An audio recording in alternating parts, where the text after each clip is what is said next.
Hola, ya estoy configurando la grabación y empezamos, ¿eh?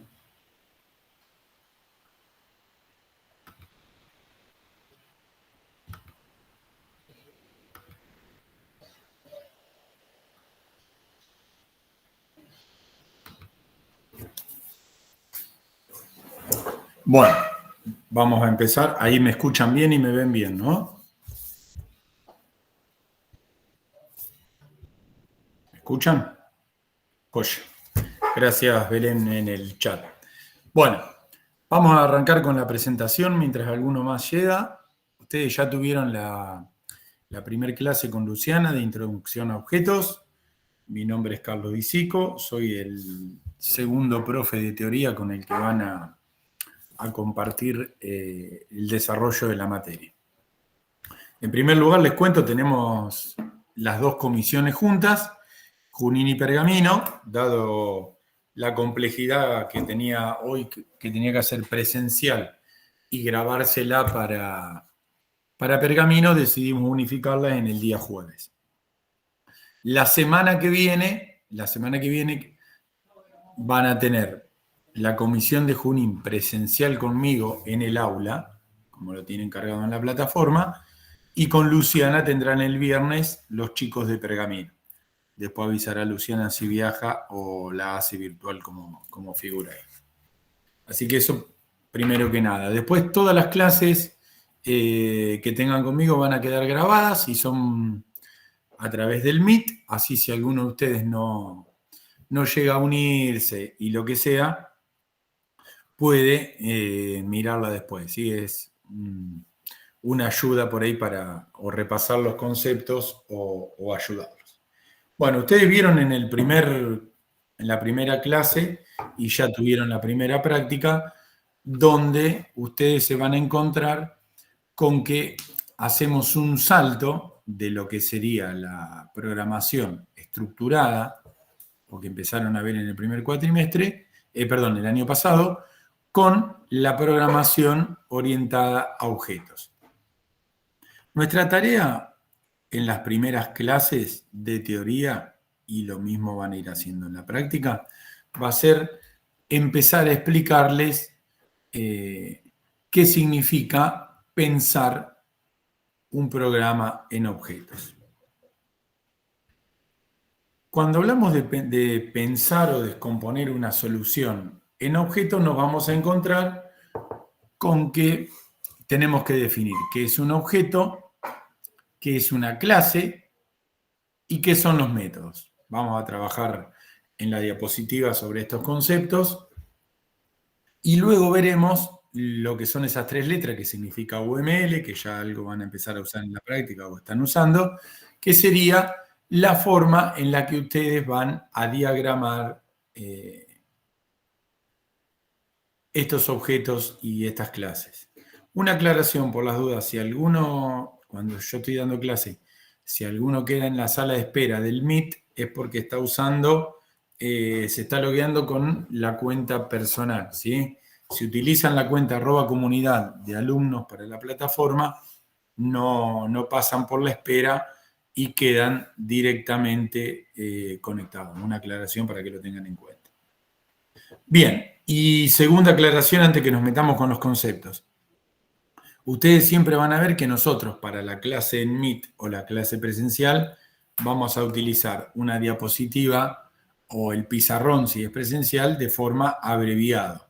Pero siempre van a ver que el PDF que corresponde a la clase que tienen publicada en la plataforma generalmente tiene 40 o 50 hojas cada PDF o más. La idea es que ustedes tengan toda la información que se charla durante la clase en ese PDF que está publicado en la plataforma, ¿sí? Y cuanto, que Luciana también me comentaba el otro día, en cuanto a los contenidos, tengan en cuenta que nosotros les sugerimos en la plataforma la utilización de un libro o un apunte realizado por el profe de práctica, Federico Naso, donde tratamos de buscar bibliografía ¿sí? Y él armó una especie de libro con todos los apuntes de la materia. Así que ahí donde dice material, después lo pueden buscar y es lo recomendable, ¿sí? Les resumió todo el contenido teórico y algunos ejercicios prácticos de la materia. ¿Por qué les digo ahí? Para que no anden googleando o buscando como loco si quieren ampliar material.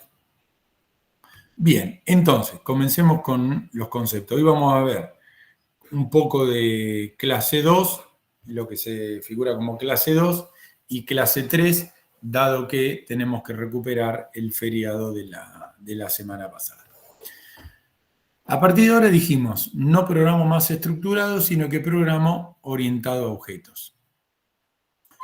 ¿Qué es lo que hay en un programa orientado a objetos? Solo hay objetos.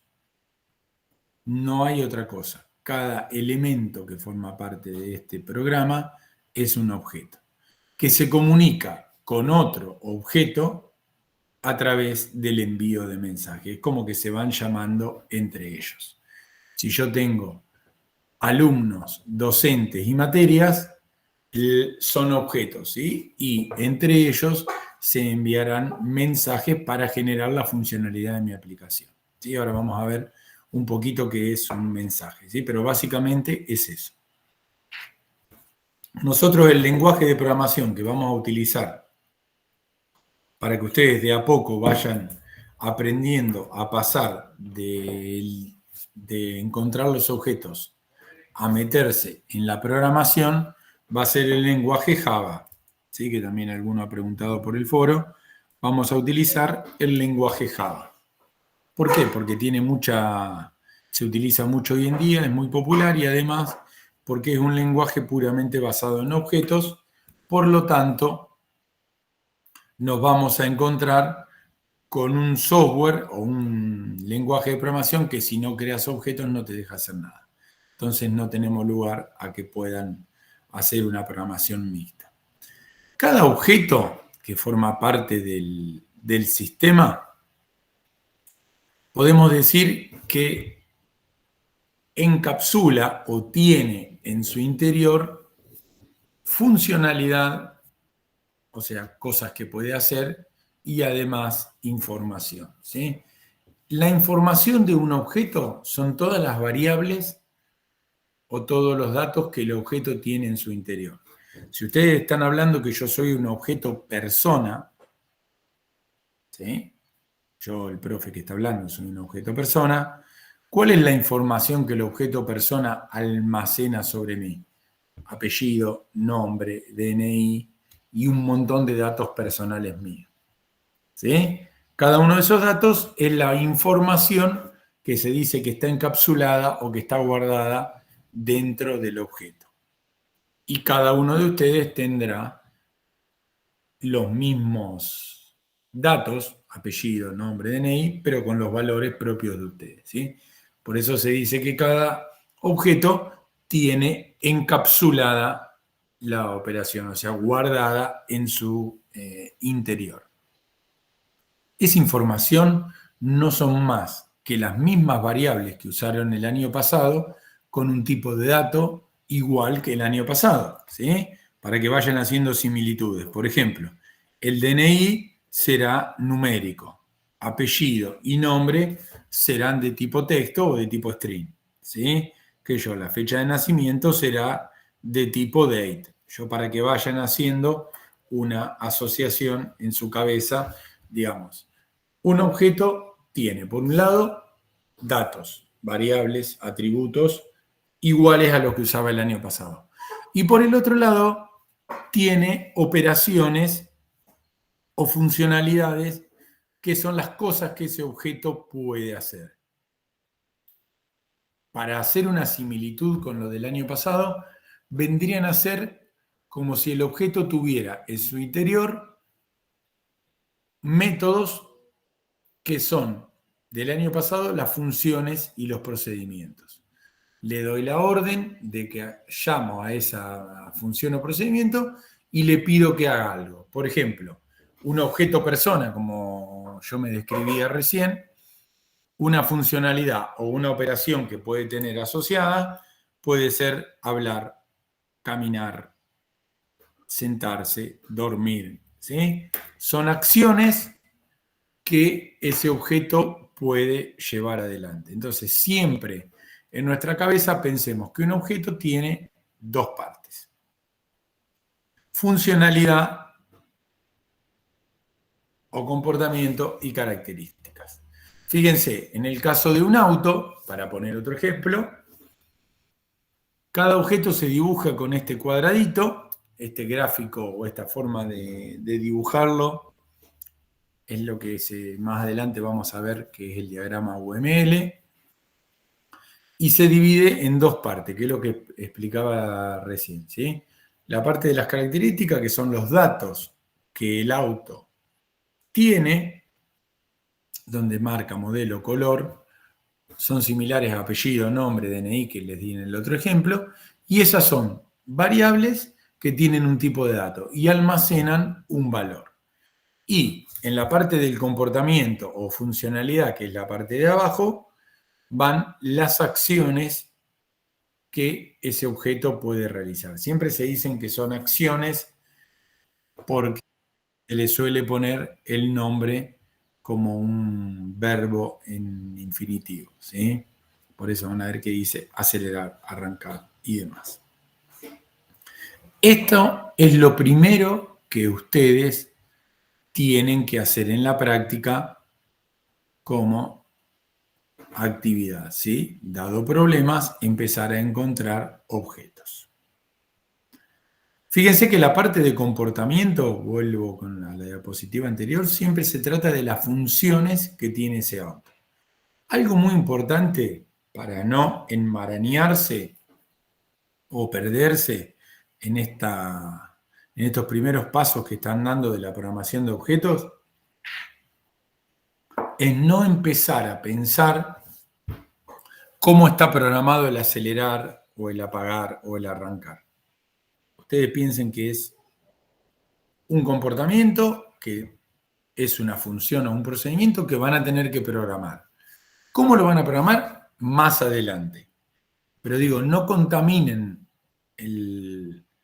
la cabeza diciendo, ¿y esto cómo lo programo? ¿Y esto qué será? Para no agregarse complejidad de golpe. Por ahora ustedes se dedican a eso.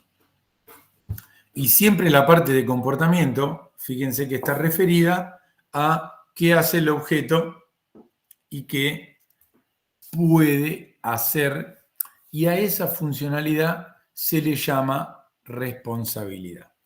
Fíjense, en el caso del auto, piensen en un auto real que ustedes usen o que tengan estacionado el vecino en la calle, en un auto. El auto acelera, desacelera cuando suelto el acelerador, arranca y, por ejemplo, se para o se apaga, como dicen. Esas son funcionalidades que el auto ofrece para que alguien las utilice. ¿Quién es el que va a utilizar esas funcionalidades o ese comportamiento? Si yo tengo un objeto auto parado en la puerta, va a estar parado en la puerta indefinidamente. ¿Hasta que qué? Hasta que aparezca un objeto persona, ¿sí? Que podemos ser nosotros. ¿Y qué va a hacer ese objeto persona? Va a utilizar alguna de las funcionalidades o comportamientos que ofrece el auto. O sea, yo lo que quiero que entiendan es que para que un objeto funcione, necesito de otro que lo haga funcionar, ¿sí? El objeto auto necesita de un objeto persona que se suba al auto y lo ponga en marcha. O sea, necesita de un objeto persona que ejecute o que llame al método arrancar.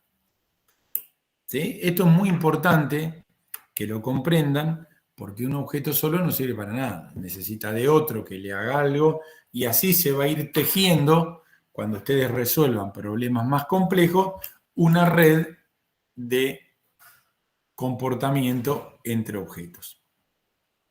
Y ahí aparece la definición y el nombre puntual de método, ¿sí? vuelvo al dibujo para explicarlo un poquito más fácil. Entonces, a partir de la diapositiva que veíamos recién, ese comportamiento, cada uno de las funcionalidades o comportamientos que tiene el auto, se denomina método. El nombre en la programación orientada a objetos es método. Entonces, podemos decir que el auto tiene 4 métodos: acelerar, desacelerar, arrancar y apagarse. ¿Sí? El nombre formal de la parte de abajo de cada uno de esos ítems que yo pongo es método. Entonces el auto va a tener variables y va a tener métodos. Acuérdense algo muy importante: para que un método, concéntrense en el arrancar del auto, para que un método se utilice, necesito de otro objeto que haga la llamada a ese método. Siempre acuérdense de auto y persona. ¿Cómo hace el auto para usar el método arrancar? Necesita de un objeto persona que consuma o que llame al método arrancar.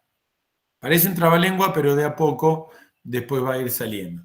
Por eso que dice que lo único que puede hacer un objeto es recibir mensajes. ¿Sí? Insisto, es la misma explicación que charlábamos recién con una decoración de palabras más formales. Yo tengo el método arrancar en el auto y sí o sí necesita un objeto persona que le envíe un mensaje, se denomina así en la jerga de objetos, que le envíe un mensaje para decirle, che, auto, punto, arrancar, para que el auto ejecute el método arrancar. ¿Qué es eso que yo estoy describiendo en la vida real? Me subí al auto, me senté, puse la llave y la giré para que el auto encienda. ¿Qué es lo que hace el método arrancar del auto? ¿Alguien se lo puso a pensar? No nos importa. Algunos de ustedes, que la mayoría o un montón de ustedes deben manejar autos o motos, ¿a ustedes les importa qué es lo que pasa cuando giran la llave del auto y queda el motor en marcha? No nos importa. Nosotros sabemos que giramos la llave y el auto está en marcha, que se produce un impulso eléctrico que lleva a la bujía, que se le tira nafta, que se hace el... ¿Qué me importa?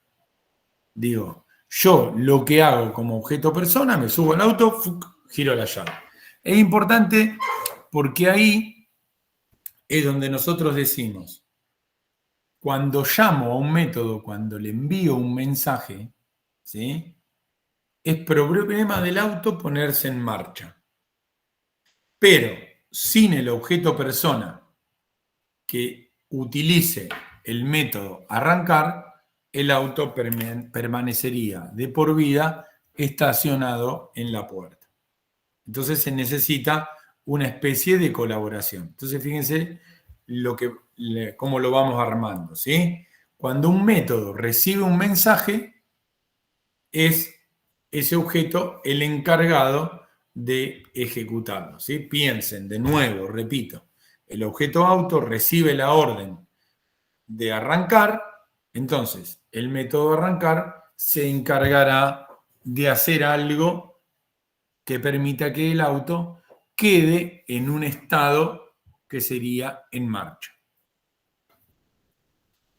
¿Sí? O sea, es el método del objeto auto el que se pone en marcha. Bien, entonces hasta ahora vimos objetos que tienen atributos o datos, acuérdense la marca del auto, el modelo, el color, y además vimos que tiene métodos, operaciones que el auto puede hacer: arrancar, parar, acelerar y demás. Bien, cuando yo hablo de un objeto, todo el contenido de ese objeto se dice que es público. Cuando hablamos de público, hablamos de que fuera utilizable desde cualquier lugar del programa, ¿sí? Y ahí empezamos a decir que las variables, o la parte de arriba de ese diagramita de hoy, son datos privados que son propios de ese objeto. Por ejemplo, la marca, el color y demás. Y los métodos, en general, suelen ser públicos. Por ejemplo, el arrancar y el demás. Puede haber algún método que sea privado, pero más adelante lo vamos a ver. Sí, pero la idea es que los datos del auto son privados. Piensen en la marca, el modelo, el color. Al ser privado quiere decir que nadie puede venir a cambiarlo. No puede haber otro objeto dando vueltas en el sistema que le diga, che, ahora sos color rojo. Ya se creó con ese color. Y los métodos, acuérdense del arrancar, frenar y acelerar, tienen que ser públicos, digamos, para que otro objeto, por ejemplo, persona, los pueda utilizar. Entonces, ahí pasamos a decir, fíjense que vamos tratando de desarrollar como una especie de historia, ¿sí? Entonces ahí pasamos a decir que un objeto tiene un estado interno. El estado de un objeto, el estado interno, es el valor de sus atributos, el valor de sus variables. Por ejemplo, si yo tengo un auto que es marca Fiat, un modelo que yo, Fiat Duna, y es color rojo, esos datos representan el estado del objeto. Y además tendrá un atributo de tipo booleano, por ejemplo, que indique si el auto se encuentra en marcha o no. ¿Sí? Entonces, cuando yo llamo al método arrancar, el método arrancar, ¿qué hará? Si el auto está detenido, pondrá a esa variable booleana que indica que el auto ya está en marcha en true. ¿Sí? Si yo vuelvo a llamar al método arrancar y el auto ya está en marcha, no hace nada. ¿Sí? Si esto lo trasladan a la vida real y al auto le quieren dar marcha cuando ya está en marcha, a veces suele producirse un ruido raro, como que, che, ya estoy en marcha, ¿qué querés hacer? ¿Sí? Bueno, acá pasaría lo mismo. Fíjense que estamos viendo palabras muy puntuales que dicen siempre lo mismo, pero son palabras muy propias de la terminología de objetos. Y ahí aparece la palabra encapsulamiento, que es esto que venimos describiendo recién, que es un objeto, la parte de sus atributos las encierra o las encapsula y es un valor interno de ese objeto. Por ejemplo, marca, modelo y color. Si estoy hablando de un objeto persona, podemos decir que ese encapsulamiento se da, ¿por qué? Porque cada uno de ustedes sabe su apellido, nombre y DNI. Y si yo te veo caminando por la calle o los veo adentro del salón y no los conozco, lo primero que tengo que hacer es preguntarte cómo te llamás, cómo es tu nombre. Y vos me vas a decir, yo me llamo, por ejemplo, acá a ver a quién veo en el chat, me llamo Ramiro. ¿Sí? Entonces, ese encapsulamiento es, porque si yo veo una persona caminando, no la conozco y le quiero preguntar cómo se llama, ella es la que conoce su nombre y me lo informa. ¿Sí? Quiero que entiendan eso. El término de encapsular es cada objeto sabe cuánto vale y me lo informa cuando yo se lo pido. ¿Sí? Eso sería básicamente el concepto de encapsulamiento. Hay un montón de palabras nuevas que van a ir aprendiendo, son propias de la programación orientada a objetos y no hay que desesperar porque van a tomar, a algunos les va a salir muy rápido y a otros les va a tomar tiempo generar ese acostumbramiento a los nombres. Pero es todo terminología. Y si no se acuerdan, teniendo el apunte a mano, lo van buscando.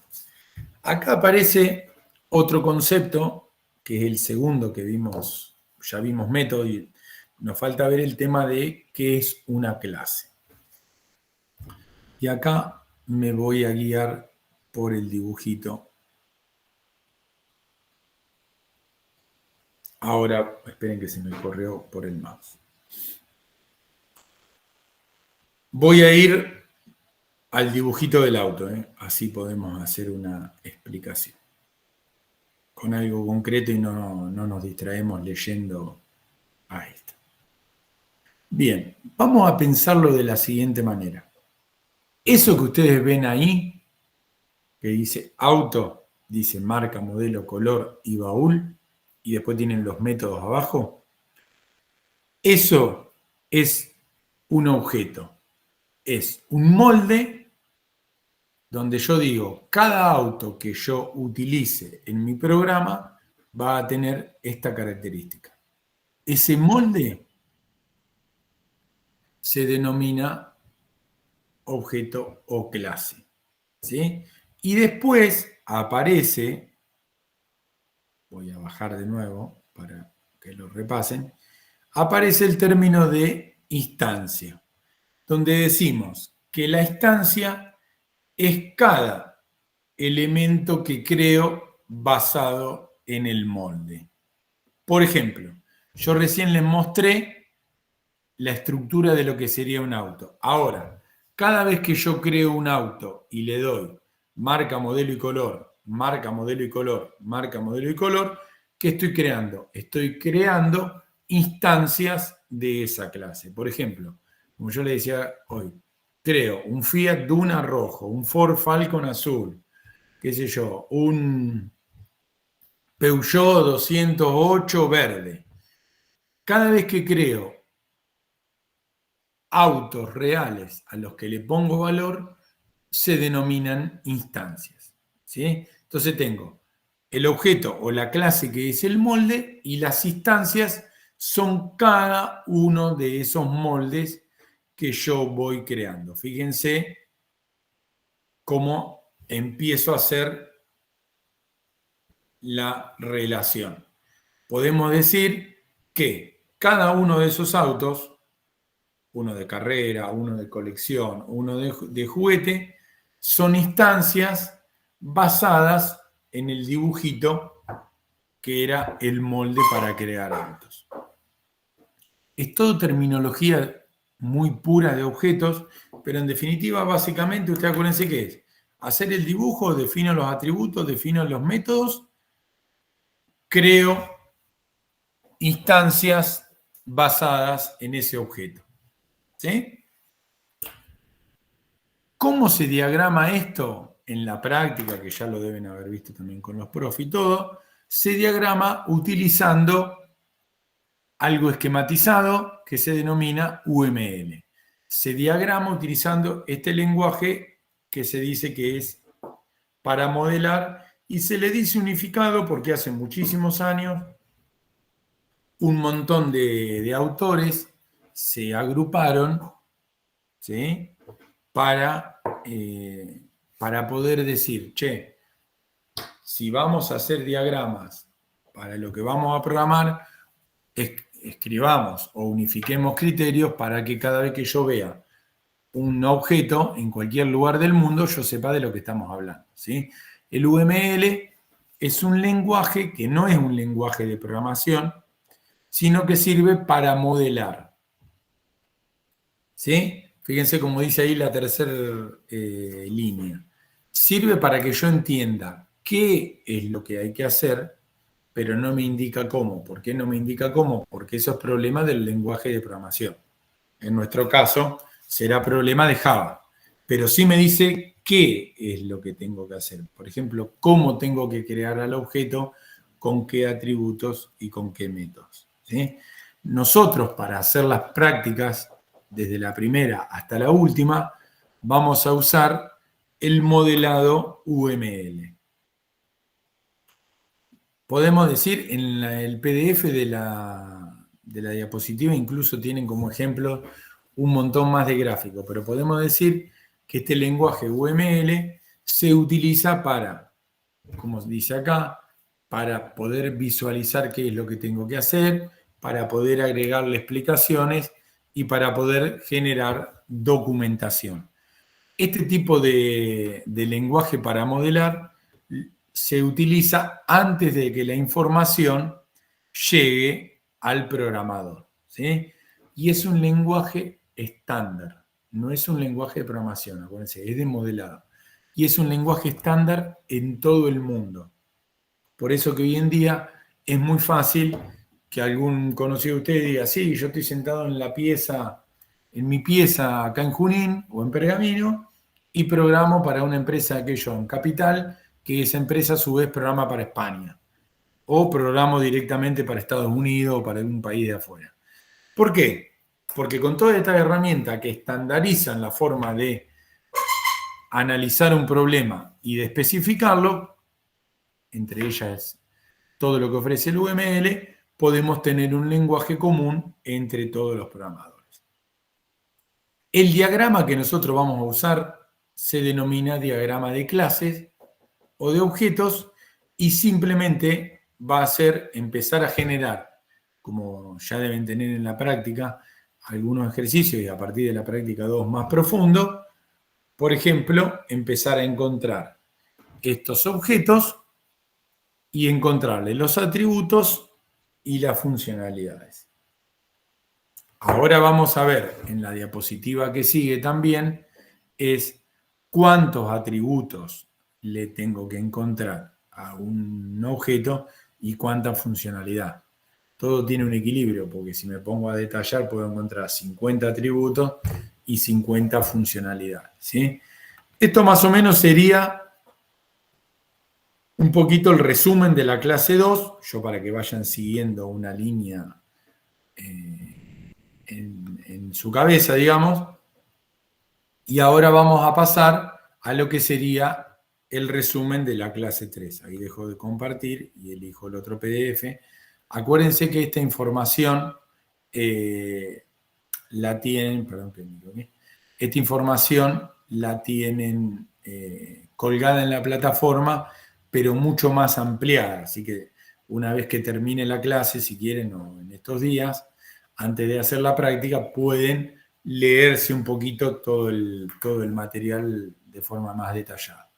Y si alguno, que faltan un montón conectarse, no se pudo conectar, acuérdense que ahora en un ratito, mientras, después que terminamos la clase, yo ya le subo la grabación a la plataforma, así lo pueden mirar. Bueno, continuando con la teoría de lo que sería objetos, ya me encuentro con muchos objetos en mi sistema, ¿sí? Sí, ahí están preguntando en el chat. Esperen que ya les digo a qué hora está publicado. Ya les digo. La 2 y la 3, ya les digo. Sí, se va a publicar a las 2 y cuarto, cuando terminemos. Así que, sí, ahora ya está la publicación automática. Así que quédense tranquilos que terminamos y ya tienen. Acuérdense que estos PDF van a tener más de 50, 60 hojas porque tienen un montón de ejemplos y demás información. Bien, entonces les decía, ya me empiezo a encontrar que mi aplicación no tiene un solo objeto como auto o persona, sino que empezamos a tener un montón de objetos dando vuelta. Por ejemplo, fíjense, un auto, un barco y un avión. Y vamos a tratar de explicar el concepto de herencia, ¿sí? ¿Qué puedo ver yo de esos objetos que tengo ahí, que son medios de transporte? ¿Qué cosas tienen en común estos tres? Son medios de transporte, me permiten llegar de un lado al otro. Cantidad de ruedas, por ejemplo, no es un dato común porque el barco no tiene.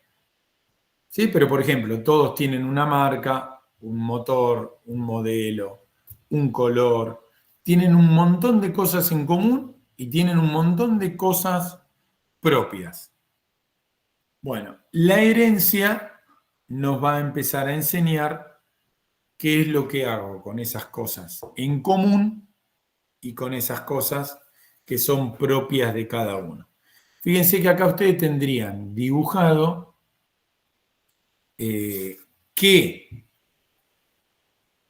es lo que tengo en común, que está en el recuadrito verde, y en el recuadrito rojo, qué dato es propio de cada uno. Por supuesto que esta es una información a modo de ejemplo, porque yo puedo encontrar 200.000 datos en común y muchísimos datos distintos. Digo, no se guíen, digo, porque ustedes pueden decir falta esto, es simplemente un ejemplo, ¿sí? Como para poner algo. Pero sí, lo primero que noto es que son medios de transporte, pero que cada uno tiene datos propios y datos totalmente distintos del otro objeto, ¿sí? Fíjense que estamos haciendo un análisis de distintos medios de transporte para tratar de aplicar o de entender qué es la herencia en la programación orientada a objetos. ¿Cómo transformo esto que tengo acá a un diagrama UML, como veíamos recién? Bueno, se va a transformar en algo como esto que ustedes están viendo acá. Entonces, ¿qué es lo que hago? Los tres objetos, auto, barco y avión, están al mismo nivel, pero agrego en la parte superior un objeto nuevo o un objeto agrupador que sería medios de transporte. En este caso dice transporte, ¿sí? Entonces, ¿qué es lo que hice? Extraje las características comunes de cada uno y lo puse más arriba. ¿Para qué? Para decir que los medios de transporte, si ustedes miran a la derecha, tienen marca, modelo y color que es común a todo lo que está abajo. Y todos los medios de transporte se pueden arrancar, acelerar, desacelerar y podríamos decir que se puede apagar. Ahora, en este caso aplica, ahora vamos a ver cuando agreguemos, por ejemplo, un caballo o una bicicleta, que también es un medio de transporte, y alguno de ustedes va a decir, va, ¿y con el apagar qué hago? ¿Sí? Pero bueno, eso lo vamos a discutir un cachitito más adelante. Lo importante de acá es que ustedes empiecen a entender que cuando yo tengo objetos parecidos dentro de una misma familia, ¿sí? No puedo mezclar auto y personas, pero sí cuando tengo dentro de la misma familia, en este caso que son medios de transporte, yo puedo agregar un objeto superior que se denomina objeto padre para agrupar los datos comunes y después en cada objeto hijo pongo las características propias. Y ahí empezamos a entender por qué esto en objetos se llama herencia. Simplemente porque habla de padres e hijos. Y los hijos, que están abajo, auto, barco y avión, lo que hacen es heredar los datos de medio de transporte. O sea, heredan es, reciben esos atributos y esas operaciones. Entonces, si yo les preguntara a ustedes, ¿qué datos tiene el auto y qué operaciones? El auto tiene los propios, baúl y crear, y además hereda marca, modelo, color, velocidad, y además hereda las operaciones arrancar, acelerar. El barco, ¿qué datos tiene? Los propios, turbina, eslora, ancla, más los que recibe de la clase transporte. ¿Sí? Por eso se denomina herencia. Transpórtenlo a la vida real. Si yo soy un hijo, heredo el día de mañana de mi padre, de mis padres, lo que tienen, además de lo que yo tenga. ¿Sí? Acá es lo mismo. Esa herencia es a nivel de atributo y a nivel de operaciones. ¿Por qué se piensa así cuando tengo muchos objetos de la misma familia? Porque si no, en cada objeto yo tendría que repetir marca, modelo, color, marca, modelo, color, marca, modelo, color, ¿sí? Y me quedaría muchísima información repetida. Entonces, los diagramas UML lo que proponen es justamente esto, ¿sí? Decir, esos atributos y esas operaciones que vos detectás que son comunes, las pongo arriba, así las escribo una sola vez.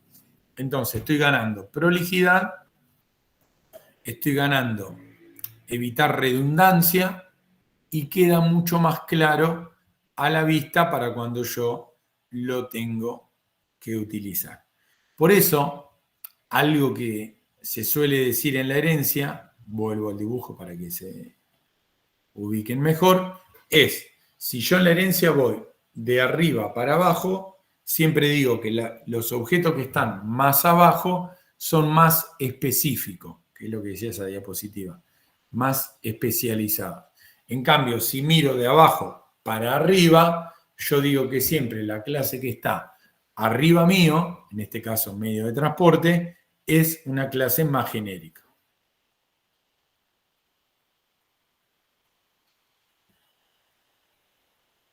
Algo más que pueden hacer para ver si cuando ustedes estén resolviendo ejercicios ya de la práctica 2 y tengan que encontrar herencia, muchas veces les va a dar la sensación de que todo es herencia.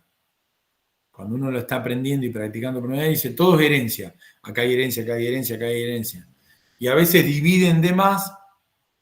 Entonces, ustedes tienen que aplicar que se cumpla este ejemplo, digamos. Si yo miro de abajo para arriba, tengo que decir, las motos es un vehículo. Entonces se cumple. En cambio, si yo miro de arriba para abajo, digo, moto es subclase o es hija de vehículo. Y ahí voy haciendo los chequeos. Más que nada, el es un, ¿sí? Si se cumple. Tengo que ir cumpliendo esa premisa. Ahora vamos a pasar a un ejemplito un poquito más complejo. ¿Existe la herencia múltiple? Donde ustedes me podrían decir, alguna clase, en este caso B y C, tienen un solo padre o pueden tener muchos padres, como sería el objeto A que tienen en ese ejemplo. La herencia múltiple existe, uno puede tener muchas clases padres, o sea, recibir de muchas, pero nosotros en el lenguaje Java no, el lenguaje Java no la permite, así que si a algún momento se les plantea el tema de herencia múltiple, ustedes tienen que saber que la teoría de objetos lo permite, pero el lenguaje Java no lo utiliza, así que nosotros no la vamos a utilizar. Bien, yo sé que son un montón de términos raros y cosas nuevas, pero tengan paciencia que esto de a poco va a ir cayendo en en la cabeza, las ideas se van a ir acomodando. Y fíjense que acá hice otra jerarquía de herencia de medios de transporte. Acá le di otro enfoque. Yo para que entiendan que se les pueden ocurrir, cuando ustedes estén haciendo la práctica, se le pueden ocurrir muchísimos. Fíjense este. Habla de medio de transporte y después lo que dice es, listo, yo lo voy a organizar de otra manera. Los pienso como de aire, de mar, de tierra y de nieve, qué sé yo. Y ahí lo puedo dividir, que yo, barco a vela, barco sin motor, barco con motor. Fíjense los aéreos. Es una delirancia, pero digo, en la atmósfera, fuera de la atmósfera, digo, cada uno de ustedes, cuando empiece en la práctica a construir estos ejercicios de herencia, va a tener ejercicios distintos. El que sea muy rebuscado encontrará una forma rara, el que sea muy simplista encontrará poquitas clases hija y empezarán con las dudas de decir, che, ¿está bien esto que pensé o está mal? Bueno, acá algo que hay que hacer constantemente es, cuando ustedes hagan la práctica, constantemente ir y preguntarle al profe, esto está bien, acá puse de más, acá puse de menos. Recomendación 1, preguntarle constantemente al profe en el horario de práctica si lo que yo estoy pensando está bien. Y opción 2, que siempre recomendamos y nos da muy buen resultado, que estos ejercicios, si están acostumbrados a trabajar con algún compañero, está muy bueno que los hagan de a dos, pero no al mismo tiempo, sino que se junten. A ver, vos pensás que se te ocurre, yo pienso que se me ocurre y después comparan. Che, acá pusimos mucho, acá pusimos de menos, a mí se me ocurrió esta clase que vos no pusiste. Entonces, ese intercambio permanente de opiniones va a enriquecer mucho este ejercicio que ustedes van a hacer para encontrar herencia permanentemente, ¿sí? La práctica 2 van a trabajar mucho con esto y les digo, porque siempre nos pasa lo mismo, por suerte va a haber un montón de opiniones distintas. ¿Cuál tiene la razón? Ninguna, probablemente. Pero siempre uno tiene que buscar un ejercicio que no sea muy complicado, por muy rebuscado o que no sea muy simple. Por ejemplo, en este caso, que nosotros siempre lo ponemos a propósito, ¿cuándo vas a trabajar con objetos de aire que estén fuera de la atmósfera? A ver, digo, me parece que te fuiste demasiado. Yo esa categoría, dentro y fuera de la atmósfera, no la hubiera puesto. A lo mejor dentro de los de aire podríamos haber puesto, que yo, de pasajero, no sé, de guerra, o drones, digo, determinadas categorías. Digo, ese equilibrio de decir, te fuiste a la miércoles como poniendo fuera de la atmósfera, digo, eso uno con el tiempo aprende a simplificarlo y adaptarse más que nada a la realidad.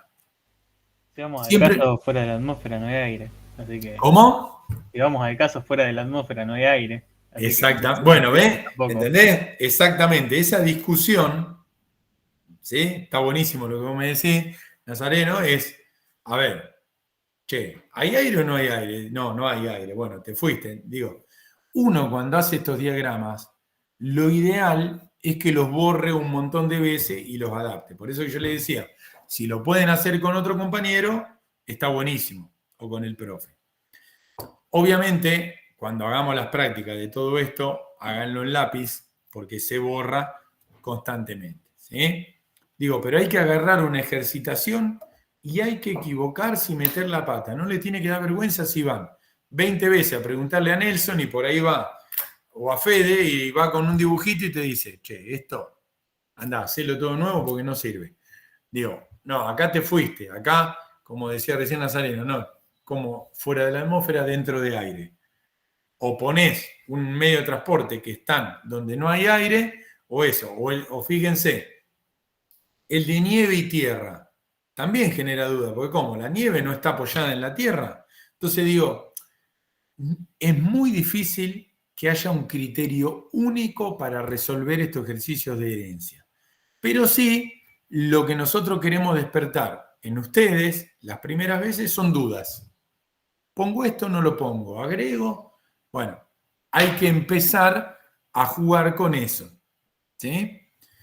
Es práctica y les digo porque todos los años nos pasa lo mismo. La programación orientada a objetos, la forma de pensarla, hay algunos de ustedes que les toma 15 días, a otro le toma un día y a otro le toma un mes. Lo que no hay que hacer es enojarse o decir, no, esto no es para mí o esto no me sale, no. Dejen que la cabeza de a poco vaya organizando las ideas y les va a ir saliendo. Les digo porque siempre, ya lo repetimos una vez, siempre nos pasa lo mismo. Dense tiempo a que la idea se acomode.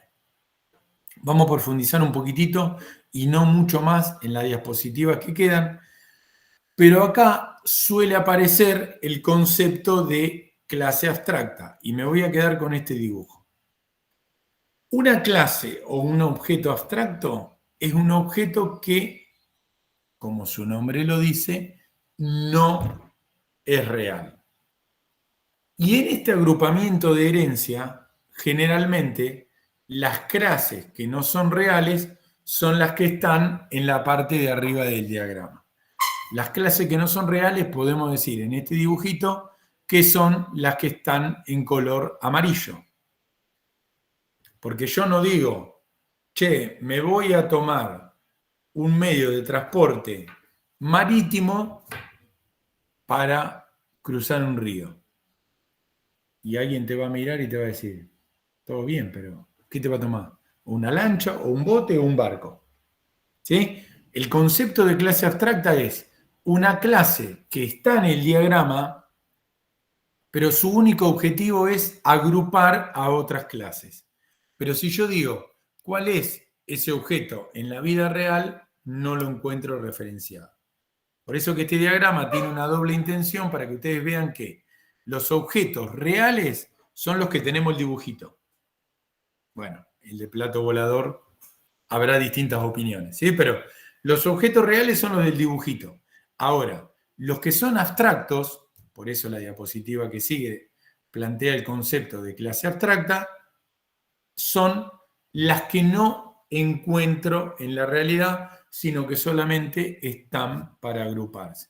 Es lo mismo que yo le dijera a ustedes, che, me voy a ir a Buenos Aires, ¿y en qué te vas? En un medio de transporte me voy. Y vos me vas a mirar y me vas a decir, sí, todo bien. A ver, ¿me podés decir en qué te va? ¿Qué te va? ¿En tren o en auto o en colectivo? ¿Se entiende? Digo, clase abstracta, medio de transporte. Solamente agrupa, pero ¿cuál es de verdad? Clase concreta son las clases reales que yo encuentro para hacer alguna acción. ¿Sí? Fíjense que es un juego de palabras aplicado a algo que ustedes hacen todos los días de forma cotidiana. Y el último concepto que vamos a dejar por hoy, para que no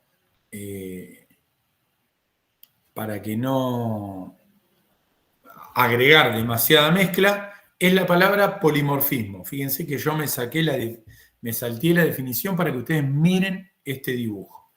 Acá tienen una relación de herencia donde la clase padre es figura geométrica podría ser, que es una clase abstracta, porque si yo les digo a ustedes, che, voy a dibujar una figura geométrica, ustedes me van a decir, todo bien, pero ¿cuál es la que va a dibujar? Y las clases hijas, que son cuadrado y círculo. Y el polimorfismo es tan fácil como decir, las clases hijas reciben del padre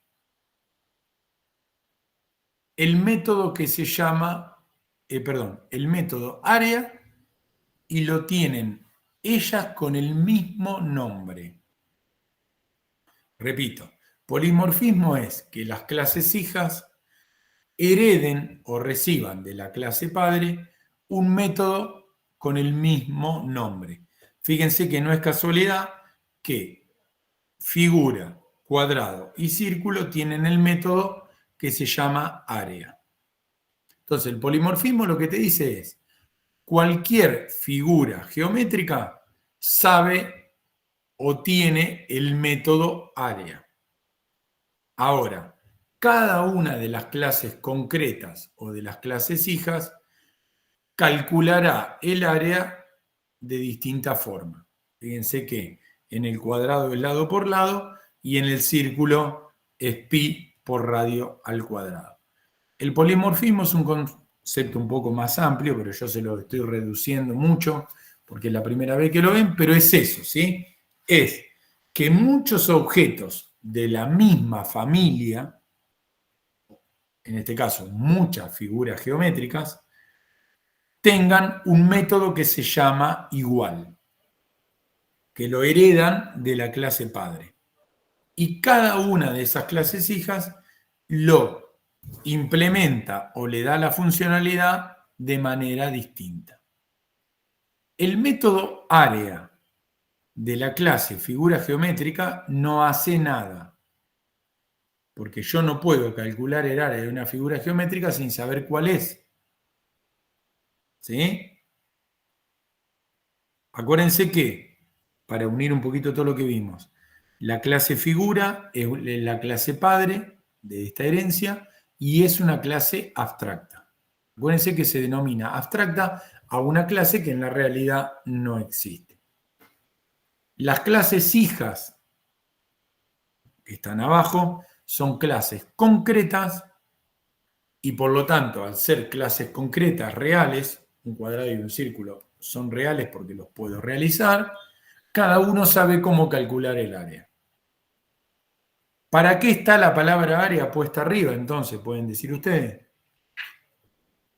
Porque justamente eso es para lo que sirve hacer una herencia y aplicar polimorfismo. Para que ese método que arriba no hace nada, lo reciban las clases hijas y mantengan el mismo nombre. Esto tiene un alcance muy profundo en programación. No me voy a meter y tampoco quiero que se lo planteen por ahora, pero esto de mantener el mismo nombre no es casual, sino que tiene un impacto muy grande cuando esto lo escribamos en línea de código, porque me hace ahorrar muchísimo código. Ya van a ver por qué. Pero por ahora piensen que el polimorfismo es eso, que las clases hijas respeten el nombre del método que le viene de arriba y que cada una le dé un comportamiento en particular. ¿Sí? No voy a profundizar más para no confundirnos. Pero fíjense que hoy vimos desde el concepto de objeto y clase bajado a una instancia, que es cuando lo creo cada uno de esos objetos y le pongo datos, y después vimos el tema de herencia, de realizar ese agrupamiento por familia. Acuérdense, cada herencia que hagan en un diagrama es totalmente discutible. Yo puse más, yo puse menos, o esto que pusiste no existe.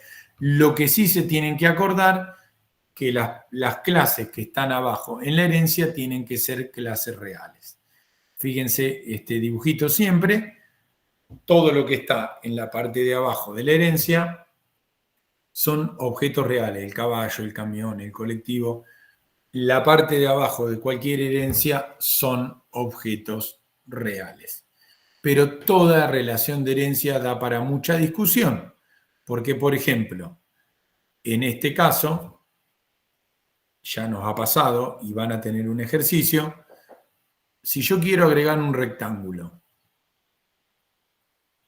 algunos lo van a poner entre cuadrado y círculo y otros lo van a poner abajo de cuadrado, como hijo de cuadrado. Y ahí podemos empezar a discutir, ¿el rectángulo es un cuadrado o no, o sí o no? Y es una discusión que no va a tener una única respuesta, ¿sí? Por eso les digo, cuando empiecen con la práctica 2, vamos a empezar a trabajar con herencia y vamos a fomentar continuamente esta discusión. Así que bueno, la idea es que se empiecen a acostumbrar a trabajar con este tipo de conceptos y paso a paso ir practicando. El secreto de objetos es hacer las prácticas.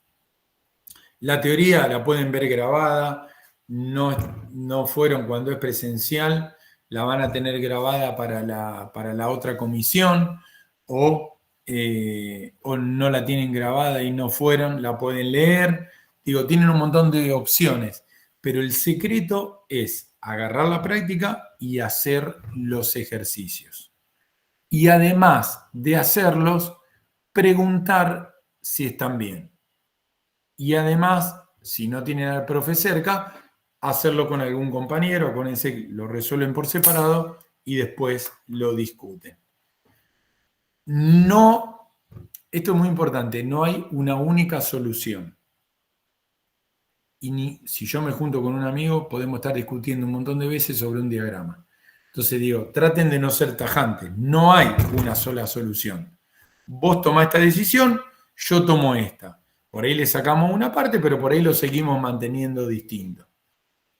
No hay una única forma de pensar la herencia. Ya les va a pasar a medida que el ejemplo se hace un poquito más grande o más complejo. Hay distintas formas de trabajarlo, ¿sí? Así que bueno, recuerden, ahora yo termino, les subo la grabación, ya se habilita el material solo y recuerden, semana que viene, jueves presencial con Junín en el aula y el viernes tienen con Luciana la comisión de pergamino. Bueno, gente, nos estamos viendo la semana que viene y ya van a tener en el sábado y el lunes que viene que comenzar seguramente con la práctica 2 con Federico y con Nelson. Bueno, ahora ya en un ratito les subo la grabación y ya habilitamos el material, ¿eh? Muchas gracias, nos vemos. Y ya nos veremos presencialmente con la mayoría de ustedes. Chao, nos vemos. Chao, profe, gracias. Saludos. Chao. Chao, profe. Adiós. Un gusto, profe, nos vemos. Chao, chicos, nos vemos.